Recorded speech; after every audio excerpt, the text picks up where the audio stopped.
नमस्कार मेरे प्यारे विद्यार्थियों, आपका अपना channel reading time A satisfactory solution of GK में एक बार फिर से आप लोग का स्वागत करते हैं। तो आज हम लोग बिहार एसएससी का जो सेट चल रहा था उसी का आज हम लोग सेट नंबर 7 को कंटिन्यू करेंगे। ठीक है, अगर 1 से लेकर 6 तक अगर आप लोग सेट नहीं लगाए होंगे तो प्ले लिस्ट में जाइएगा। बिहार एसएससी के नाम से आपका प्ले लिस्ट बना दिए हैं, वहाँ पे आपका सारा सेट जो है बिहार एसएससी से रिलेटेड जितना भी आपको सेट होगा आपको वहीं प्लेलिस्ट में आपको मिलेगा। और 60 प्लस जिनका भी आपका बिहार दरोगा में हुआ है पीटी में, वो मेंस में लग जाएं। और मेंस का भी सेट का हम प्लेलिस्ट बना दिए हैं बिहार दरोगा मेंस लिखकर। ठीक है, आप वहां से भी मेंस का सेट लगा सकते हैं। तो चलिए आज का पहला क्वेश्चन देखते हैं कि इसमें क्या है सेट नंबर 7 में। तो आज का पहला क्वेश्चन इसमें कह रहा है, और चैनल पर पहली बार होंगे तो चैनल को सब्सक्राइब कीजिएगा, बेल आइकन को दबा लीजिएगा। और एक आवश्यक सूचना हम आपको बता दें कि मार्च में आपका जो है डेट निकल चुका है बिहार एसएससी का। तो मोटा मोटी आपके पास 90 दिन का टाइम है। तो जितना भी हम आपको सेट प्रोवाइड करवा रहे हैं आप सेट को पूरा अच्छे से लगाइए, और जो आपके रिलेशन में हो, चाहे भाई हो, कहीं भी हो, आप उसको शेयर कर दीजिए। ठीक है, तो चलिए आज का पहला क्वेश्चन इसमें कह रहा है कि 1947 में स्वतंत्र भारत का प्रथम कैबिनेट में शिक्षा विभाग का जो प्रभार जो है किसके पास था। क्वेश्चन कह रहा है कि 1947 ईस्वी में स्वतंत्र भारत की प्रथम कैबिनेट में शिक्षा विभाग का जो प्रभार था वो किनको दिया गया था। तो इसमें आप याद रखिएगा कि मौलाना अबुल कलाम आज़ाद को जो है 1947 में स्वतंत्र भारत के प्रथम कैबिनेट में शिक्षा विभाग का प्रभार जो इनको दिया गया था। जो 15 अगस्त 1947 से आपको 2 फरवरी 1958 तक स्वतंत्र भारत में ये पहले शिक्षा मंत्री के रूप में कार्य किए। कब? 15 अगस्त 1947 से लेके आपको 1958 ईस्वी तक, याद रखिएगा कब तक, 1958 ईस्वी तक वे क्या बोला जाता है शिक्षा विभाग के प्रभारी पर रहे हैं। नेक्स्ट क्वेश्चन है कि भारतीय संविधान के किस अनुच्छेद में कह रहा है उच्चतम न्यायालय को याचिका यानी कि रिट जारी करने की शक्ति प्रदान है। किसको? तो उच्चतम न्यायालय का कह रहा है। तो अनुच्छेद हो जाएगा आपका 32। अनुच्छेद 32 यह कहता है कि उच्चतम न्यायालय जो है 5 प्रकार का रिट जारी कर सकता है। नेक्स्ट क्वेश्चन यहाँ पे देखिए क्या कह रहा है। नेक्स्ट में कह रहा है कि विश्व का सबसे लंबी नहर पूछ रहा है कि विश्व का सबसे लंबी नहर आपका कौन सा है। तो याद रखिएगा कि बीजिंग हांगचो ग्राउंड नहर जो है आपका विश्व का सबसे लंबी नहर है। यह न केवल दुनिया का सबसे लंबी कृत्रिम नदी बल्कि यह पर्यटन स्थल भी यहाँ पे है। किसमें? बीजिंग हांगचो ग्राउंड नहर के पास। नेक्स्ट क्वेश्चन है, अब देखिए एक चीज़ आओ इसमें कि 2014 में याद रखिएगा कि 2014 में इसको यूनेस्को ने विश्व विरासत स्थल भी इसको चुना है। किसको? बीजिंग हांगचो ग्राउंड नहर को 2014 में, याद रखिएगा। नेक्स्ट क्वेश्चन यहाँ पे दिया है कि निम्नलिखित में से कौन सी जनजाति जो है भगोरिया उत्सव मनाती है। कौन सी उत्सव मनाती है? तो भगोरिया उत्सव आपको जो है भील जनजाति के लोग जो हैं आपको भगोरिया उत्सव मनाते हैं। और यह होली के त्यौहार से पहले मार्च के महीने में मनाया जाता है। ये भगोरिया उत्सव जो है आपको होली के महीना जो होता है मार्च वाला, उससे पहले यह मनाया जाता है। और इसे भगोरिया हाट उत्सव के नाम से भी इसका जाना जाता है। नेक्स्ट क्वेश्चन कह रहा है इसमें 5 नंबर यहाँ पे कह रहा है कि निम्नलिखित में से निम्नलिखित में से किस कार्यक्रम से पहले गांधी इरविन समझौता पर हस्ताक्षर किए गए थे। तो किस कार्यक्रम से पूछ रहा है? तो द्वितीय गोलमेज सम्मेलन से, याद रखिएगा। द्वितीय गोलमेज सब कब हुआ था? तो 5 मार्च 1931 ईस्वी से आपको द्वितीय गोलमेज हुआ था लंदन में, दूसरा जिसमें गांधी इरविन समझौते पर हस्ताक्षर किया गया था। यह एक राजनीतिक समझौता था। द्वितीय गोलमेज सम्मेलन जो है आपका यह राजनीतिक समझौता था। और अक्टूबर 1929 ईस्वी में याद रखिएगा कि लॉर्ड इरविन ने भारत के लिए प्रभुत्व की स्थिति का एक स्पष्ट प्रस्ताव दिया था। कब? 1929 ईस्वी में लॉर्ड इरविन के द्वारा। तो इसमें आप याद रखिएगा कि द्वितीय गोलमेज सम्मेलन 5 मार्च 1931 को हुआ था आपका। नेक्स्ट क्वेश्चन यहाँ पे दिया है कि किस लोक सेवा को निम्नलिखित में से क्या बनने की अनुमति नहीं है। क्वेश्चन कर रहा है कि किसी लोक सेवक को कह रहा है कि क्या बनने की अनुमति नहीं है। तो ये आपको सांसद नहीं बन सकता है। वो क्या बन सकता है? सांसद नहीं बन सकता है। नेक्स्ट क्वेश्चन देखिए 7 नंबर क्या कह रहा है। इसी तरह से आपको फुल डिस्कस होगा और बिहार एसएससी के लिए आपको जो है प्रिपेयर हम कराएंगे, जिससे आपको पीटी भी निकलवाएंगे, मेंस भी निकलवाएंगे और आपका हम मेरिट भी बनवाएंगे। बस आप मेरे चैनल के साथ जुड़े रहिए और चैनल को सब्सक्राइब कीजिए और अपने यार दोस्त में भी इसको जो है क्या बोलते हैं शेयर कर दीजिए। अगला क्वेश्चन कर रहा है कि निम्नलिखित में से कौन सी पुस्तक का राय कि मेगास्थनीज के द्वारा लिखा गया था। तो मेगास्थनीज के द्वारा जो है यह इंडिका पुस्तक जो है लिखा गया है। किसके द्वारा? मेगास्थनीज के द्वारा। मेगास्थनीज जो था उस समय सेल्यूसिड राजा सेल्यूकस प्रथम निकेटर को पाटलिपुत्रा में मौर्य राजा चंद्रगुप्त के दरबार में राजदूत था। अगला क्वेश्चन इसमें कह रहा है कि राज्य खाद्य सुरक्षा सूचकांक 2022-23 में बड़े राज्यों की सूची में कह रहा है किस राज्य ने शीर्ष स्थान प्राप्त किया है। तो शीर्ष स्थान याद रखिए कि केरल प्राप्त किया है। कौन किया है? केरल। राज्य खाद्य सुरक्षा सूचकांक 2022-23 के अनुसार जो है बड़े राज्य की सूची में कह रहा है कि कौन सा राज्य जो है शीर्ष स्थान प्राप्त किया, तो याद रखिएगा कि आपका हो जाएगा केरला। नेक्स्ट क्वेश्चन देखिए, कह रहा है कि किस कार्य में मूल्य को राष्ट्रीय आय की गणना में शामिल नहीं किया जाता है। तो ये आपको नहीं किया जाता है किसको? गृहिणी का कार्य। गृहिणी का कार्य जो है राष्ट्रीय आय की गणना में शामिल नहीं किया जाता है। नेक्स्ट है कि निम्नलिखित में से कौन सी कह रहा है कि साहित्यिक कृति संध्याकार नदी द्वारा रचित है। तो संध्याकार नदी द्वारा कह रहा है, तो इसमें याद रखिएगा रामचरितम या रामपाल चरितम, ये आपका दोनों हो जाएगा। नेक्स्ट क्वेश्चन यहाँ पे दिया है कि the last queen of Kashmir नामक उपन्यास के लेखक कौन है। क्वेश्चन कर रहा है कि the last queen of Kashmir नामक उपन्यास के लेखक आपका कौन है। तो ये हो जाएंगे आपका राकेश कौल। कौन हो जाएंगे? राकेश कौल जो है आपको the last queen of Kashmir में जो है यह 13वीं शताब्दी में हुआ था शुरुआत इसका लिखने का। राकेश कौल हो जाएंगे इसका आंसर। अगला है कि Kaladan multi modal transport project का लक्ष्य कोलकाता बंदरगाह को किस देश से जुड़ना है। क्वेश्चन कर रहा है कि Kaladan multi modal transport project का लक्ष्य जो है कोलकाता बंदरगाह को किस देश से जुड़ना है। तो यह आपको जगह म्यांमार से। किससे जुड़ेगा? तो यह म्यांमार से जुड़ेगा। दशहरे का पर्व को किस नाम से जाना जाता है। तो यह आपको जाना जाता है, आप कमेंट करके बताइएगा कि दशहरा के पर्व जो है यह किस नाम से जाना जाता है। अगला क्वेश्चन इसमें दिया है कि भारत से मयूर सिंहासन यानी कि पीकॉक थ्रोन को लेकर गया था। तो यह आपको कौन लेकर गया था? तो यह आपको हो जाएगा नादिर शाह। आंसर हो जाएगा आपका नादिर शाह। 14 का हो जाएगा नादिर शाह जो है आपको भारत से मयूर सिंहासन को लेकर गया था। अगला है कि चावल की खेती की जब्बो प्रणाली भारत के इनमें से किस राज्य में प्रचलित जल संचयन की एक स्वदेशी विधि है। क्वेश्चन कर रहा है कि चावल की खेती की जब्बो प्रणाली जो है भारत के इनमें से किस राज्य में प्रचलित जल संचय की एक स्वदेशी आपका विधि है। तो हो जाएगा आपका नागालैंड का। नेक्स्ट क्वेश्चन दिया है कि महेश भूपति और लिएंडर पेस ने किस वर्ष विंबलडन पुरुष युगल खिताब जीता था। कौन? महेश भूपति और लिएंडर पेस कर रहा है कि किस वर्ष विंबलडन पुरुष युगल खिताब आपका जीता था। तो ये हो जाएगा आपको 1999 में।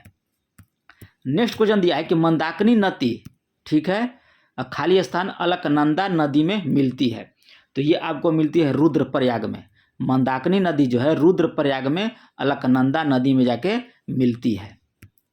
नेक्स्ट क्वेश्चन यहाँ पे दिया है कि 1905 में बंगाल विभाजन से पूर्व घटी थी। कह रहा है कि कौन सी घटना है जो 1905 ईस्वी में बंगाल विभाजन से पूर्व आपका घटित हुआ था। तो यह हुआ था चापेकर बंधुओं के द्वारा प्लेग कमिश्नर की हत्या। क्या हो जाएगा? चापेकर बंधुओं के द्वारा जो है प्लेग कमिश्नर की हत्या। ऑप्शन हो जाएगा 4 नंबर। 19 नंबर क्वेश्चन का रहा है, थोड़ा सा छोटा कर दो ताकि आप लोग को अच्छे से दिखे।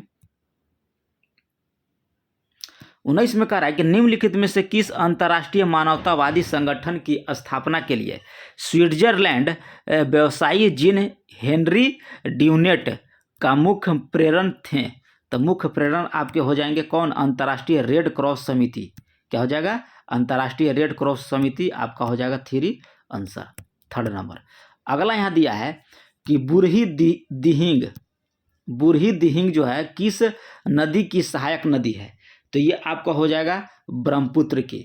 बुरही दिहिंग जो है आपका ब्रह्मपुत्र की सहायक नदी है। नेक्स्ट क्वेश्चन कह रहा है कि जब किसी कार्य में आवश्यकता से अधिक लोग लगे होते हैं तो इसे किस नाम से आपको जाना जाता है? तो ये प्रच्छन्न बेरोजगारी के नाम से जाने जाते हैं। कह रहा है कि किसी कार्य में आवश्यकता है 10 लोग का और उसमें हम लगा दिए 20 लोग, तो उस जो क्या बोला जाता है उसे जो काम हो रहा है उसी को हम लोग प्रच्छन्न बेरोजगारी के नाम से जानते हैं। नेक्स्ट क्वेश्चन कर रहा है कि ग्रीडा नामक लोक नृत्य जो है किस राज्य से संबंधित है? तो इसमें आप याद रखिएगा कि मध्य प्रदेश से। किससे? मध्य प्रदेश से ग्रीडा नामक लोक नृत्य जो है आपका मध्य प्रदेश से संबंधित है। अगला है कि यूएनईपी ने चैंपियंस ऑफ द अर्थ पुरस्कार 2023 से किसे सम्मानित किया गया? तो यूएनईपी ने दिया है चैंपियन ऑफ द अर्थ पुरस्कार 2023। ये आपको दिया गया है किसको? जोसेफिन बेलमोटे को, और फांटेक एलन मैकर्थ को, और जोस मैनुअल मोलर को दिया गया, यानी कि उपर्युक्त सभी हो जाएगा आपका। नेक्स्ट क्वेश्चन यहाँ पे देखिए क्या कह रहा है। नेक्स्ट क्वेश्चन कह रहा है कि ब्रह्मपुत्र नदी का उद्गम स्थल पूछ रहा है कि ब्रह्मपुत्र नदी का उद्गम स्थल कहाँ है? तो इसमें आप याद रखिएगा कि यह मानसरोवर झील से आपका जो है ब्रह्मपुत्र नदी निकलती है। ब्रह्मपुत्र नदी हिमालय की कैलाश पर्वतमाला, ठीक है, से 5300 मीटर की ऊंचाई से निकलती है और तिब्बत में प्रवेश करने के बाद यह अरुणाचल प्रदेश से होकर भारत में प्रवेश करती है। अब बंगाल की खाड़ी में मिलने से पहले यह जो है असम और बांग्लादेश से होकर बहती है। तो याद रखिएगा कि ब्रह्मपुत्र नदी कहाँ गिरती है? तो बंगाल की खाड़ी में भी गिरती है और यह मानसरोवर झील से निकलती है। स्वतंत्रता मेरा जन्मसिद्ध अधिकार है और मैं इसे लेकर ही रहूंगा, यह नारा किसके द्वारा दिया गया? तो यह आपको बाल गंगाधर तिलक के द्वारा दिया गया था कि स्वतंत्रता मेरा जन्मसिद्ध अधिकार है और मैं इसे लेकर ही रहूंगा। 26 नंबर क्वेश्चन देखिए क्या कह रहा है कि पृथ्वी की सतह पर चट्टानों के टूटने को क्या कहते हैं? तो कह रहा है कि पृथ्वी की सतह पर जो चट्टान टूटता है उसको हम लोग क्या कहते हैं? तो उसको कहते हैं अपक्षय। क्या कहते हैं? अपक्षय बोला जाता है। उत्तर प्रदेश में बनारस डेयरी संकुल योजना की आधारशिला किसके द्वारा रखी गई थी? क्वेश्चन कर रहा है कि उत्तर प्रदेश में बनारस डेयरी संकुल योजना की आधारशिला जो है किसके द्वारा रखी गया था? तो ये आपको रखा गया था नरेंद्र मोदी के द्वारा। नेक्स्ट क्वेश्चन देखिए क्या कह रहा है कि कौन सा आपका इनमें कह रहा है कथन जो है आपका गलत है? 28 में कह रहा है, तो 28 में देखिए गलत कौन सा है? तो ये हो जाएगा आपका 4 नंबर कि 28 का आपका 4 नंबर गलत है। कह रहा है इसमें कि वाल्ट कैश भी मुद्रा पूर्ति का एक हिस्सा है, ये आपका गलत है, मुद्रा पूर्ति का हिस्सा यह नहीं है। 29 नंबर क्वेश्चन कह रहा है कि संसद 2 क्रमिक सत्रों के बीच की अधिकतम अंतराल कितना होता है? यानी कि 2 बैठक के बीच कितना का अंतर होता है? तो 6 महीने का अंतर आपका होता है। अनुच्छेद 85 के तहत याद रखिएगा कि अनुच्छेद 85 में कहा गया है कि संसद 2 सत्रों के बीच 6 महीना से अधिक का अंतर नहीं होना चाहिए।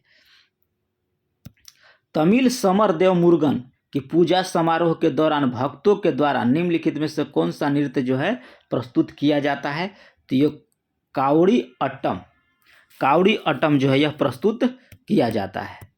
31 नंबर का है कि भारत के केंद्र शासित प्रदेश का प्रशासन जो है निम्नलिखित में से कौन संभालता है? तो यह आपको राष्ट्रपति संभालता है। भारत के केंद्र शासित प्रदेश का जो प्रशासन वो राष्ट्रपति के द्वारा संभाला जाता है। 32 नंबर क्वेश्चन कह रहा है कि 1839 ईस्वी में तत्वबोधिनी सभा का गठन किया था। तो 1839 ईस्वी में तत्वबोधिनी सभा का गठन जो है आपको देवेंद्र नाथ ठाकुर के द्वारा जो है गठित किया गया था। कब? 6 अक्टूबर 1839 ईस्वी को। नेक्स्ट क्वेश्चन 33 नंबर कह रहा है कि निम्नलिखित में से किसे उत्तरापथ स्वामी की उपाधि दी गई थी? तो ये आपको दिया गया था धर्मपाल को। धर्मपाल को जो है उत्तरापथ स्वामी की उपाधि जो है दिया गया था। नेक्स्ट क्वेश्चन कर रहा है कि कौन सी सबसे तेज मानव निर्मित वस्तु बनाई गई है? तो सबसे तेज मानव निर्मित वस्तु बनाई गई है आपका पार्क सोलर प्रोब।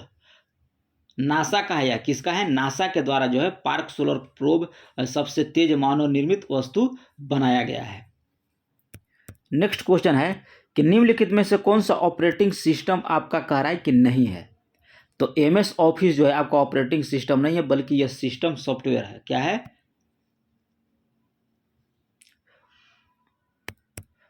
आगे कह रहा है कि इनमें से कौन सा लैंडमार्क भूची ओंटारियो झील, कह रहा है कि इनमें से कौन सा लैंडमार्क यानी कि ओंटारियो झील और एरी झील यानी कि लेक एरी के बीच आपका स्थित है? तो ये आपको स्थित हो जाएगा क्या? नियाग्रा जलप्रपात। नियाग्रा जलप्रपात जो है आपको ओंटारियो झील और एरी झील के बीच स्थित है। कौन? नियाग्रा जलप्रपात। ठीक है। अगला क्वेश्चन इसमें दिया है 37 नंबर को 1929 ईस्वी में 14 वर्ष से कम उम्र की लड़कियों को और 18 वर्ष से कम उम्र के लड़कों को विवाह पर रोक लगाने वाला कौन सा एक्ट अधिनियम पारित किया गया था? तो यह पारित किया गया था आपको शारदा एक्ट। शारदा एक्ट जो 1929 ईस्वी में पारित किया गया, जिसमें लड़की का उम्र 14 वर्ष और लड़के का उम्र जो है 18 वर्ष निर्धारित किया गया था। किसके लिए? विवाह के लिए। नेक्स्ट क्वेश्चन यहाँ पे है 38 नंबर में कि भारत में पाषाणकालीन शिला चित्रकारी कहाँ पाई जाती है? तो ये आपको पाई जाती है भीमबेटका में। कहाँ पाई जाती है? भीमबेटका में जो है भारत में पाषाणकालीन शिला चित्रकारी पाई जाती है आपका भीमबेटका में। अगला क्वेश्चन कर रहा है कि वनडे विश्व कप इतिहास में सबसे तेज दोहरा शतक लगाने वाला बल्लेबाज कौन बन गया है? तो वनडे में कह रहा है कि विश्व कप इतिहास में सबसे तेज दोहरा शतक लगाने वाला आपका बल्लेबाज जो बन गए हैं, ये बन गए हैं आपको मैक्सवेल। कौन बन गया है? मैक्सवेल आपका बन गया है। नेक्स्ट क्वेश्चन है कि साइमन कमीशन का सदस्य नहीं था। तो साइमन कमीशन का सदस्य आपको जेम्स स्कॉट आपका नहीं था, लॉन्सन था, साइमन था और क्लीमेंट इटली था। भारतीय संविधिक आयोग को ठीक जो है साइमन कमीशन के नाम से भी जाना जाता है। कह रहा है कि भारतीय संविधिक आयोग को हम लोग साइमन कमीशन के भी नाम से जानते हैं। ठीक है। और संवैधानिक सुधार का अध्ययन करने के लिए इस आयोग जो यानी कि साइमन आयोग का 1928 ईस्वी में ब्रिटिश भारत में आया था। कब आया था? 1928 ईस्वी में। और आयोग के जो सदस्य थे सर जॉन साइमन जो थे आपका अध्यक्ष थे। साइमन आपका ये अध्यक्ष थे। क्लेमेंट इटली सदस्य थे। हैरी लेवी लॉसन सदस्य थे। एक याद रखिएगा एडवर्ड कडोगन ये भी आपका सदस्य थे। और लेन फॉक्स और डोनाल्ड हार्वर्ड ये आपको जो है सदस्य थे। आपका ये जेम्स कह रहा है जेम्स ए स्कॉट आपका सदस्य नहीं थे। 41 नंबर कह रहा है कि आगरा में ताजमहल का निर्माण पूरा हुआ था। तो ये आपको हुआ था 1648 ईस्वी में। 1648 ईस्वी में बादशाह शाहजहां ने जो अपनी बेगम के याद में ताजमहल बनाया था वो पूरा हुआ था आपका कब? तो 1648 ईस्वी को। नेक्स्ट कह रहा है कि भारतीय संविधान का कौन सा अनुच्छेद कह रहा है कि 23 और 24 निम्नलिखित में से किस मौलिक अधिकार से आपका संबंधित है? तो ये हो जाएगा आपको शोषण के विरुद्ध अधिकार। 23 और 24 जो है आपका शोषण के विरुद्ध के अधिकार में है। नेक्स्ट क्वेश्चन यहाँ पे दिया है कि निम्नलिखित में से किस लेखक ने ट्रेन टू पाकिस्तान पुस्तक लिखी थी? तो ट्रेन टू पाकिस्तान जो है खुशवंत सिंह के द्वारा जो है यह लिखा गया था। किसके द्वारा? खुशवंत सिंह को। और इन्हें 1974 ईस्वी में पद्म भूषण से सम्मानित किया गया। हालांकि इनको ऑपरेशन ब्लू स्टार के विरोध में 1984 ईस्वी में पुरस्कार जो वापस कर दिया और 2007 में इन्हें पद्म विभूषण से भी सम्मानित किया गया है। किसको? खुशवंत सिंह को। अगला है कि कुमारकोम नौका दौड़ खाली स्थान उत्सव जो के दौरान जो है सितंबर में बेम्बनौड झील में होने वाली सबसे प्रसंगित नौका दौड़ है, तो ये आपको हो जाएगा ओणम। क्या हो जाएगा? ओणम। नेक्स्ट क्वेश्चन है कि भारत में अलकनंदा नदी, भागीरथी नदी कहाँ मिलती है? तो ये आपको मिलती है देवप्रयाग में। कहाँ मिलती है? तो ये आपको देवप्रयाग में मिलती है। नेक्स्ट क्वेश्चन कर रहा है कि आईने अकबरी जो अकबरनामा पुस्तक के तीसरी खंड है से संबंधित है, तो ये आपको संबंधित है अकबर के प्रशासन से। किससे संबंधित है? अकबर के प्रशासन से। 47 क्वेश्चन हम लोग कर रहा है कि राष्ट्रपति और उपराष्ट्रपति दोनों की अनुपस्थिति में भारत के राष्ट्रपति का कार्यभार कौन संभालेगा? कह रहा है कि भारत का राष्ट्रपति और उपराष्ट्रपति दोनों नहीं है, तो भारत के राष्ट्रपति का कार्यभार जो है आपका कौन संभालेगा? तो ये संभालेगा आपको भारत का मुख्य न्यायाधीश। ठीक है। भारत का राष्ट्रपति अधिनियम 1969 में यह प्रावधान करता है कि राष्ट्रपति और उपराष्ट्रपति अगर दोनों का पद जो है रिक्त स्थिति में हो, तो भारत का मुख्य न्यायाधीश जो है भारत के राष्ट्रपति के रूप में कार्य करेगा। किस अधिनियम के तहत? तो भारत का राष्ट्रपति अधिनियम 1969 के तहत जो है यह प्रावधान किया गया है कि अगर ना ही राष्ट्रपति हो और ना ही उपराष्ट्रपति हो, तो भारत का मुख्य न्यायाधीश जो है आपका उस पद पर कार्य कर सकता है। अगला है कि प्रधानमंत्री उज्ज्वला योजना इनमें से किससे संबंध है? तो ये आपको संबंधित है एलपीजी कनेक्शन के लिए। उज्ज्वला योजना जो है आपको एलपीजी कनेक्शन संबंधित है और 1 मई 2016 को यह लागू हुआ था। कौन? उज्ज्वला योजना स्टार्ट किया गया था। आगे की भारत उत्तर पश्चिम में खाली स्थान के साथ अपनी भूमि सीमा साझा करता है। कहाँ कर रहा है? उत्तर पश्चिम के दिशा में। तो ये हो जाएगा आपको अफगानिस्तान। भारत जो है उत्तर पश्चिम में अफगानिस्तान के साथ अपनी सीमा साझा करता है। 2011 के अनुसार कह रहा है, जनगणना के अनुसार निम्नलिखित में से सबसे साक्षर राज्य कौन सा है? तो ये हो जाएगा आपका केरला। किसके अनुसार? 2011 के अनुसार। और सबसे कम कहेगा तो आपका बिहार हो जाएगा। 51 नंबर क्वेश्चन कर रहा है कि निम्नलिखित में से क्या चट्टान बनाने वाले सिलिकेट खनिजों का एक बड़ा समूह है जो भूप्रपट्टी के 50% से अधिक का गठन करता है तथा कांच और सिरेमिक उद्योग में व्यापक रूप से आपका उपयोग किया जाता है? तो यह हो जाएगा फेल्सपार। क्या हो जाएगा? फेल्सपार। नेक्स्ट क्वेश्चन का रहा है कि निम्नलिखित में से कौन सी दो गैसें पृथ्वी की वायुमंडल का मुख्य हिस्सा है? तो पृथ्वी के वायुमंडल का मुख्य हिस्सा हो जाएगा आपको नाइट्रोजन और ऑक्सीजन, यानी कि सबसे 78% आपको नाइट्रोजन पाया जाता है और 21% आपको ऑक्सीजन पाया जाता है। और ऑर्गन याद रखिएगा कि 0.9% और 0.1 गैस प्रतिशत जो है आपका अन्य गैस पाया जाता। तो यहाँ याद रखिएगा नाइट्रोजन और ऑक्सीजन हो जाएगा। अगला है कि 1857 में पहली बार खोजे गए झिल्लीबद्ध कोशिकांग कौन से हैं जिन्हें अक्सर कोशिका के ऊर्जा कारखानों के रूप में जाना जाता है? क्योंकि ये कोशिका के मुख्य ऊर्जा वाहक अणु एडोनिसिन ट्राइफॉस्फेट बनाने के लिए आपका जिम्मेदार होता है। तो ये होता है आपको माइटोकॉन्ड्रिया। ये आपको हो जाएगा माइटोकॉन्ड्रिया। इसका आंसर लगा लीजिएगा। आगे देखिए, आगे में कह रहा है कि लार में कौन सा एंजाइम मौजूद होता है? तो लार में आपका मौजूद होता है एमाइलेज। क्या होता है? एमाइलेज आपका होगा। अगला है कि केंद्रक डॉगमा के लिए सही है। केंद्रीय डॉगमा के लिए कह रहा है कि सही क्रम चुनिए। तो सही क्रम चुनने के लिए आपको हो जाएगा डीएनए प्राकृति, उसके बाद एमआरएनए प्रतिलेखन और प्रोटीन और हस्तांतरण। तो ऑप्शन हो जाएगा हम लोग का 2 नंबर। आगे देखिए, कह रहा है कि एक गोलाकार दर्पण की पतली गोलाकार लेंस प्रत्येक में -2 सेंटीमीटर की फोकल लंबाई होती है। ऐसे परिदृश्य में निम्नलिखित में से कौन सा सत्य होने की आपका संभावना है? तो ये हो जाएगा कि दर्पण जो है उत्तल और लेंस अवतल होना चाहिए। उत्तल दर्पण और अवतल लेंस होना चाहिए। ऑप्शन हो जाएगा हम लोग का 2 नंबर। नेक्स्ट क्वेश्चन यहाँ पे दिया है कि निम्नलिखित में से कौन जो कह रहा है कि ऊंचाई के साथ आपका घटता और बढ़ता है? तो ये स्थितिज ऊर्जा जो है आपको ऊंचाई के साथ घटता और बढ़ता है।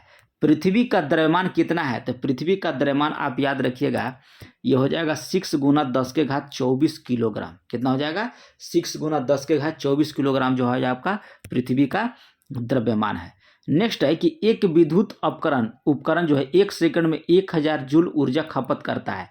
यदि यह 1 घंटा चलता है तो इसके द्वारा खपत की गई बिजली की मात्रा क्या होगी? तो हो जाएगा 1 इकाई बिजली की खपत करेगा, यानी कि 1 किलोवाट विद्युत ऊर्जा जो है यह खपत करेगा। अगला क्वेश्चन इसमें दिया कि रेसिडेंट क्या है? रेसिडेंट आपका हो जाएगा फैटी एसिड का ऑक्सीकरण होता है रेसिडेंट। अगला क्वेश्चन इसमें दिया है 61 नंबर कि यदि कोई वस्तु जो है सामान्य समय अंतराल में असमान दूरी तय करती है तो इसे क्या कहा जाता है? तो इससे बोला जाता है आपको असमान गति। क्या बोला जाता है? असमान गति बोला जाता है कि यदि कोई वस्तु समान समय अंतराल में असमान दूरी तय करती है तो उसे हम लोग असमान गति कहते हैं। आगे दिया है कि जीव बहुविखंडन के द्वारा प्रजनन करता है। कौन सा कह रहा है कि जीव जो है बहुविखंडन के द्वारा प्रजनन करता है? तो ये होता है आपको प्लाज्मोडियम। प्लाज्मोडियम जो है आपको बहुविखंडन के द्वारा जो है प्रजनन करता है। आगे कह रहा है कि कौन सा शरीर कोशिकाओं की 2 परतों से बना होता है? तो ये आपको होता है हाइड्रा। हाइड्रा का शरीर जो है आपको 2 कोशिकाओं की 2 परत शरीर की कोशिकाओं की 2 परतों से बना होता है। किसका? हाइड्रा का। नेक्स्ट क्वेश्चन यहाँ पे दिया है कि निम्नलिखित में से किस मामले में किसी व्यक्ति के पास अधिकतम स्थितिज ऊर्जा होगी?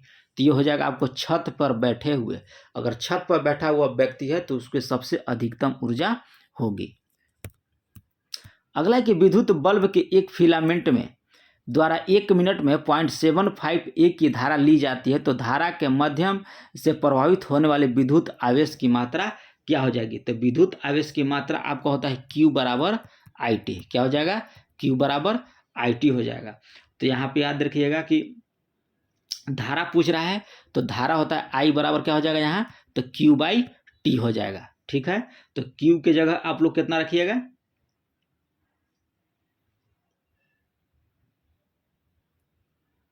धारा निकालना, क्या निकालना है जी? आवेश निकालना है। तो आवेश क्यू ना होता है, यानी कि क्यू बराबर हो जाएगा IT। आई का मान दिया है 0.75 A।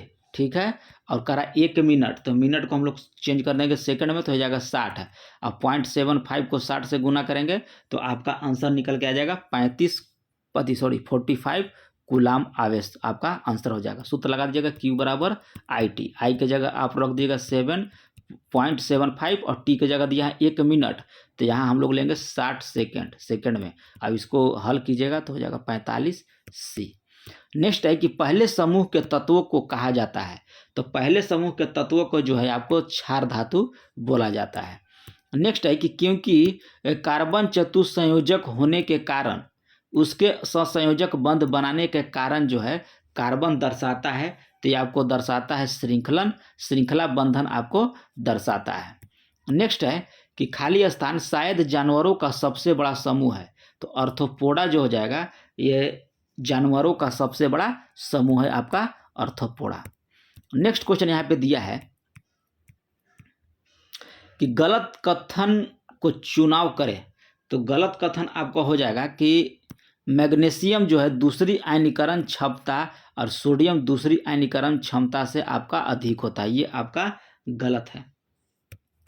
नेक्स्ट क्वेश्चन दिया है यहाँ पे 70 में कि प्रतिध्वनि को कम करने के लिए ऑडिटोरियम की छतों और दीवारों को किससे ढका जाता है? तो ये आपको ढका जाता है फाइबर बोर्ड के द्वारा। अगला है कि पॉलिश सतह पर प्रकाश की एक किरण जो है सतह पर मिलने के बाद उसी माध्यम में लौट जाती है तो उसे क्या कहा जाता है? तो उसको बोला जाता है आपको परावर्तन। आगे क्वेश्चन कर रहा है कि विद्युत धारा को मापने के लिए किस उपकरण का प्रयोग किया जाता है? तो विद्युत धारा को मापने के लिए जो है अमीटर का प्रयोग किया जाता है। किसका? अमीटर का। अर्थोप्लास्टिक पॉलीमर नहीं है आपका, अर्थोप्लास्टिक कर रहे हैं, थर्मोप्लास्टिक पॉलीमर आपका नहीं है। तो ये हो जाएगा आपको बेकेलाइट जो है आपको थर्मोप्लास्टिक पॉलीमर नहीं होता है। अगला है कि सांस लेने की प्रक्रिया में शामिल होता है। तो ये आपको शामिल होता है कोशिकीय श्वसन और किण्वन जो है आपको सांस लेने की प्रक्रिया में शामिल होता है। नेक्स्ट क्वेश्चन कह रहा है कि खाली स्थान में विसरण अधिक तीव्रता से होता है। तो विसरण सबसे अधिक तीव्रता से होगा गैसों में, गैसों के विसरण जो तीव्रता है सबसे अधिक होता है। यहाँ पे देखिए आपको कह रहा है कि 100 रुपये की, इसमें देखिए साधारण ब्याज है। मैथ लगा लीजिएगा आप लोग, समझ ना, कहीं कि मैथ हम लगाएंगे, आपको मैथ बना देंगे सब, लेकिन प्रॉब्लम क्या होगा कि आप लोग पूरा वीडियो देख नहीं पाइएगा और स्किप करके चले जाइएगा। और बिहार एसएससी में आपको मैथ की ज़रूरी नहीं है, हम आपको बता दें कि आपको इसमें मैथ की कोई ज़रूरी नहीं है, क्योंकि हर लड़का जो है आपको 60+ नंबर मैथ और रीजनिंग में उठाएगा। गलती कहाँ करेगा वो, ये 75 नंबर में करेगा जीके जीएस में। अगर आप जीके जीएस बढ़िया कर लेते हैं तो आपका स्कोर बढ़िया उठेगा। अगर आप मैथ रीजनिंग पर ध्यान दीजिएगा तो आप 75 नंबर इधर आपको दिक्कत करेगा। इसलिए आप मैथ रीजनिंग का जो जीके जीएस का जो हम प्रैक्टिस सेट करा रहे हैं उस पर आप लोग फुल ध्यान दीजिए। और चैनल को पहली बार होंगे तो चैनल को सब्सक्राइब कीजिएगा, बेल आइकन को दबा लीजिएगा। तो मिलते हैं नेक्स्ट वीडियो में, तब तक के लिए धन्यवाद।